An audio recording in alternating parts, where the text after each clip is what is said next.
আওয়ামী লীগকেও মোহর মেরিয়ে দিয়েছে। মানে আওয়ামী লীগের সবার কাবা ছিল গণভবন, আমাদের কাবা তো কাবা ঘর পশ্চিম, তাদের পশ্চিমটা ছিল অন্য জায়গায়। যা বলবে নেত্রী তাই হবে। আওয়ামী লীগের বিচার হওয়ার আগে আওয়ামী লীগের নির্বাচনে যাবার কোনো নৈতিক অধিকার নাই। আপনি বলছেন আওয়ামী লীগের কথা, শাসনের কথা, দুঃশাসনের কথা, এবং সেটা হয়েছে যে বাতিটা নিভে গেল তো একেবারে নিশ্চিহ্ন হয়ে গেল। ভবিষ্যৎ কি দেখেন আওয়ামী লীগের? আওয়ামী লীগের এটা আসলে আমরা তো ভবিষ্যৎ বলতে পারি না, আমরা অ্যানালাইসিস করতে পারি আমাদের রাজনৈতিক যে আমাদের এক্সপিরিয়েন্স সেখান থেকে বলতে পারি। ভাইয়ের কথা ধরে আমি একটা কথা বলি, এই যে পালানোর যে কালচারটা, আপনিও দেখলেন যে আওয়ামী লীগ আমলেও তো চিফ জাস্টিস পালিয়ে গিয়েছে। আওয়ামী লীগের সময় তো আওয়ামী লীগ জোর করে চিফ জাস্টিসকে দেয়, এবং সেখানেও আওয়ামী লীগের লোকজন দাঁড়িয়ে বলে কি পালিয়ে গেছে নাকি তাকে অনেকটা আমি এই যে মানে ডিসরেসপেক্ট করার রাইট যে প্রথাটা, যে অভ্যাসটা, এবং সেখানে লয়াররা দাঁড়িয়ে বলেছে চিফ জাস্টিসের খেয়ে ফেলেছে তুমি কে, সুশীল সমাজকে নিয়ে কথা বলা হয়েছে। আওয়ামী লীগের সময় কাউকে রেসপেক্ট করা হতো না। একদম আপনার বড় সাংবাদিক মুসা, ব্যারিস্টার রফিকুল হক থেকে আরম্ভ করে ডক্টর ইউনুসকে দিয়ে একটা ফুলের দোকানও কেউ ওপেনিং করানোর সাহস পায়নি। এত বড় একজন গ্লোবাল অ্যাসেট যাকে নিয়ে সারা বিশ্ব এত কিছু করলো, কিন্তু বাংলাদেশে আপনি একটা ফুলের দোকানও কিন্তু ডক্টর ইউনুসকে নিয়ে কোনো সময় ওপেনিং করেনি। কেন? একজন মানুষের ভয়ের জন্য, শুধুমাত্র একজন মানুষ করে। এবং ভাইয়ের কথা একটু ধরি, আমি আওয়ামী লীগের পরিচয় যাওয়ার সময়, যে দেখুন you have to understand Awami League কিন্তু 17 বছর ক্ষমতায়, আপনি কিন্তু রাতারাতি সবাইকে আমলাদেরকে বাদ দিয়ে দিতে পারবেন না, তাহলে কিন্তু একটা বিরাট কু হয়ে যাবে। এটা যেমন শেখ মুজিবুর বা বঙ্গবন্ধুর ওই সময় যে শেখ মনি লিখেছিল যে মনে মেয়ের আমলা দিয়ে নতুন বাংলা চলে না, না না, এই বাস্তব কিন্তু সেরকম না। এই বাস্তব, বিকজ সবাই কিন্তু আবার যারা চাকরি করেছে তারা একদমই আওয়ামী প্রেমিক ছিল না, 1% ছিল।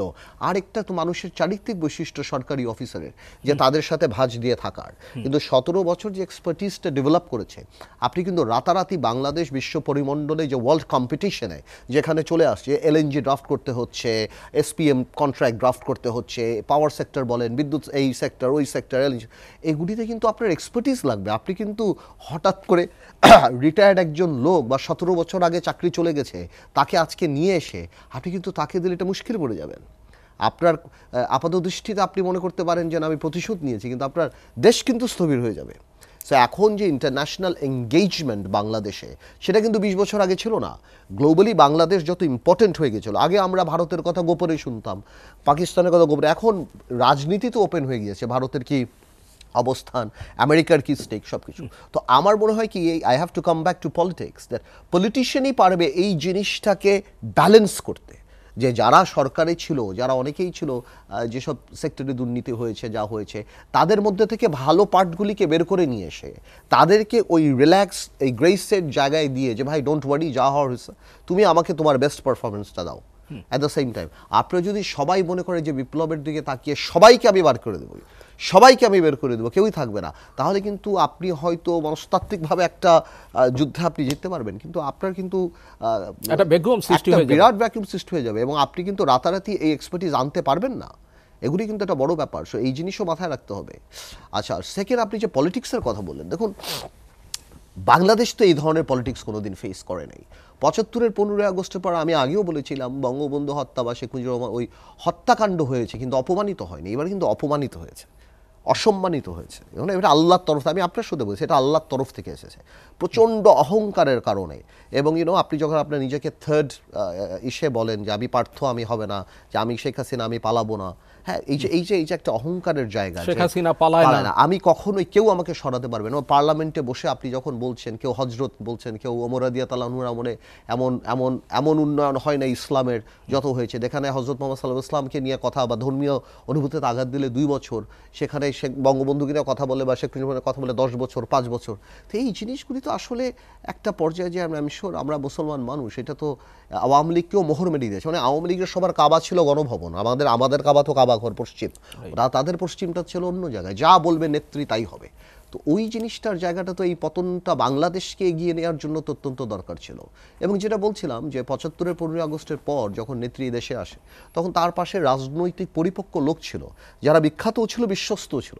এরকম যারাই ছিলেন, আব্দুল সামাদ আজাদ থেকে আরম্ভ করে, আমু সাহেব থেকে আরম্ভ করে, আরও যারা ছিলেন। এখন তো দীপুমণি ফারুক খান, এখন যে সেকেন্ড ইয়ার আসবে, এখন তো আপনি তো কাউকে বানিয়ে দিয়ে যান নাই। এখন প্রধানমন্ত্রীকে মেসি বানানো হয়েছে, কিন্তু মেসি খেলে আরামবাগে, তাহলে তো গোল হবে না। হ্যাঁ, আপনি প্রধানমন্ত্রীকে এমনভাবে 17 বছর সাবেক প্রধানমন্ত্রীকে এমনভাবে ফুলিয়ে ফাঁপিয়ে রাখা হয়েছে যে উনি মতো আনপ্যারালাল, উনি বাংলাদেশে আমাদের সাথে তো ঝগড়াও লেগে গেল। আমার তো মনে হচ্ছে মানে পতনের প্রায় 3-4 বছর আগে আমি আমার এক আত্মীয় সুবাদে তো অনেকের সাথে পরিচয়, একজন নাম বলবো না, অফকোর্স বলা উচিত না, বাট একজনের সাথে আমার আধা ঘন্টা আমার কথা হয় নাই। আধা ঘন্টা উনি আমাকে বুঝাচ্ছিল কেন আওয়ামী লীগ আগামী 30 বছর ক্ষমতা থেকে যাবে না, আর আমি আধা ঘন্টা ধরে চিন্তাই করছিলাম যে 30 টন মোহর মারা দেওয়া হয়েছে লোকের কপালে, এবং আমি ওনাকে ঠিক করাটা প্রয়োজন মনে করি নাই। এবং উনি আমাকে কিভাবে সুন্দর করে কনফিডেন্টলি হি স্টার্টেড বিলিভিং ইট। এবং আওয়ামী লীগের মধ্যে কিন্তু আপনারা অনেকে মনে করতে পারেন যে আচ্ছা আওয়ামী লীগ এমন করে কেন, বা এরা এমন করে কেন, আসলে এরা করে কেন ওনারা মনে করে দেশটা ওনাদের, এবং 75-এর 15 আগস্ট ওনাদের যা ক্ষতি হয়ে গিয়েছে, এবং এরপর ওনাদের আর কোনোদিন কোনো ক্ষতি হবে না, এখন ওদের কামাইয়ের সময়। এবং আপনি যে 1000 কোটি টাকার মালিক, 100 কোটি টাকার মালিক, এটা বিকজ ওনারা আপনাকে পাসপোর্টটা দিয়েছে এবং ওই টাকার উপর ওনাদের হক আছে, এটা ওনারা বিলিভ করে। আপনি ওনাদের কথাবার্তা অ্যানালাইসিস করে দেখেন না যে ওনারা কিন্তু এটা বিলিভ করে যে আপনি যে হয়েছেন, আমি যদি আমার জীবনটা যদি জনস্বার্থে ব্যয় না করতাম তাহলে আমিও 100 কোটি টাকার মালিক হতাম। যেহেতু আমি জনস্বার্থে ব্যয় করেছি এই জন্য আমি হইনি, তুমি হয়েছো, তাই তোমারটা আমাকে দাও এখন। তো ওনাদের মাইন্ডসেটটাই এরকম। সো একটা সময় যেমন আপনার কৃষ্ণাঙ্গদের উপর অত্যাচার করাটা একদম নর্মাল ছিল, ওনারা বুঝতো না যেটা এটা, তো ওনাদের কিন্তু মাইন্ডসেট অ্যাটিটিউডটা এরকম, যার কারণে আজকে 3.5 মাস হয়ে গেল ওনারা বুঝতেই পারছেন ওরা কি অন্যায় করেছে, ওনার তো অনুসূচনাই নাই। ওনাদের কর্মীরা দেখা যাচ্ছে মারা যাচ্ছে, ওনারা অনেকে কলকাতায় সিনেমা দেখে বেড়াচ্ছে নেতা কর্মী রেখে, ওনাদের ওই কমিটমেন্ট নাই। সো আমি তাই বললাম যে আপনি সেকেন্ড টিয়ার পলিটিশিয়ান যখন দাঁড়ায় নাই তখন ওনাদের জন্য খুব ডিফিকাল্ট বাংলাদেশে আবার ফিরে এসে রাজনীতি করার জন্য। ছোট্ট করে একটু জানতে চাই, সেটা হচ্ছে আওয়ামী লীগের পুনর্গঠনের একটা প্রক্রিয়া, সোহেল তাজ কিংবা কখনো কখনো অন্য কারো নাম আলোচনায় আসে, কি মনে করেন? সোহেল তাজের নামটা তো আসলে ওভার ভ্যালু করা। সোহেল তাজ সাহেব তো মানে ওনার আব্বা বা ওনার পিতা তাজউদ্দিন সাহেব তো বাংলাদেশের মানে আনপ্যারাপেলার লিডারশিপ, কম্পেয়ারই হয় না, বা সেই তুলনায় সোহেল তাজ তো কোনো live up to the expectation. এটা তো আপনাদের আমাদের ইমোশনের জায়গা মিডিয়া, এই জন্য আমরা সোহেল তাজ সাহেবকে গ্রেস পিরিয়ড দিয়ে আসছি। সোহেল সাহেব তার মন্ত্রণালয় যখন ছেড়ে দিলেন, বাংলাদেশে অনেকেই মন্ত্রী হয় নাই, আমাদের মতো আরও অনেকে, নূরের মতো ছিল আপনার বাচ্চা ছেলে, ও 12 কোটি টাকা এমপি হওয়া, মন্ত্রী হওয়ার সুযোগ ছিল, তারাও হয় নাই। বাট প্রশ্নটা হলো সোহেল তাজ সাহেব তো ওই পলিটিক্সটা, মানে কেন বলছি উনি সুইটেবল না, সোহেল তাজ সাহেব তো ওখান থেকে এসে পলিটিক্স করেননি। উনি এত খুন গুম এত কিছু হয়েছে, উনি কোনো সময় কথা বলেননি। যখন ওনার ভাগনা গুম হয়েছে উনি তখন কথা বলেছেন।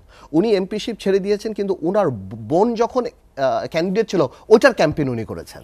তা উনি তো পলিটিক্সটা যে ছেড়ে দিলেন ওনার বাবাকে স্টাবলিশ করার জন্য, কিন্তু উনি একটা জিনিস বুঝে নাই যে ওনার বাবার প্রাতিষ্ঠানিক সফলতার দরকার নাই, ওনার বাবা মানুষের হৃদয়ে থাকে।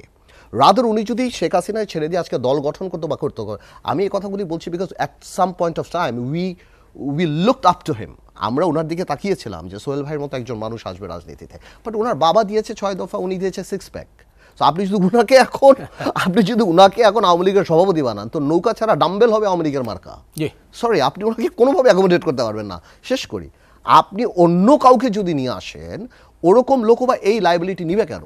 এবং আরেকটা জিনিস আপনি লক্ষ্য করছেন যে বিএনপি বারবার চাচ্ছে আপনার আওয়ামী লীগকে নির্বাচনে আনার জন্য। এটা one of the major reason যেটা আমি মনে করি, সেটা হলো যে আওয়ামী লীগকে আমরা এরকম একটা সুযোগ দিব কেন যে আওয়ামী লীগ বলবে যে আমি ইলেকশনে গেলে এত সিট পেয়ে যেতাম, আমি ক্ষমতায় চলে যেতাম। আবার ground reality is different.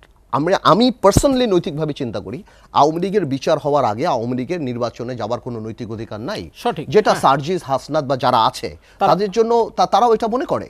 But BNP সেই সাইডে হয়তো আমরা সেটা হচ্ছে আইন উপদেষ্টাকে বলতে শুনি যে কোন দল নিষিদ্ধ করবার পক্ষে নয়।